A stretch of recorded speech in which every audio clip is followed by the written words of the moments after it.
ধন্যবাদ। আপনি এই জালেমদেরকে বিদায় করে দিয়ে আমাদেরকে একটা সুষ্ঠু নির্বাচনের মাধ্যমে সংসদে এনে হাজির করেছেন। আয় আল্লাহ, আজকে যাদের শোক প্রস্তাব করা হয়েছে, বিশেষ করে আমাদের দেশনেত্রী খালেদা জিয়া, উনাকে আপনি জান্নাতুল ফেরদাউস নসিব করেন, উনার সমস্ত গুনাহ থেকে মাফ করে দেন, উনার পরিবার পরিজনদের সন্তানদেরকে আপনি কুদরতিভাবে হেফাজত করেন। আমাদের সাবেক রাষ্ট্রপতি জিয়াউর রহমান সাহেবকে আপনি শহীদি দরজা দান করেন।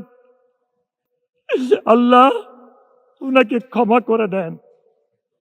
আয় আল্লাহ, জুলাই বিপ্লবে যারা নিহত হয়েছে, আল্লাহ তাদেরকে শহীদি দরজা দান করেন, তাদের প্রতি খাস রহমত নাজিল করেন, তাদের পরিবার পরিজনদের প্রতি খাস রহমত নাজিল। আল্লাহ, যাদের জন্য আজকে শোক প্রস্তাব আনা হয়েছে, তাদের প্রতি খাস রহমত নাজিল করেন, তাদেরকে ক্ষমা করে দেন, ক্ষমা করে দেন আল্লাহ, আমাদেরকেও ক্ষমা করে দেন আল্লাহ।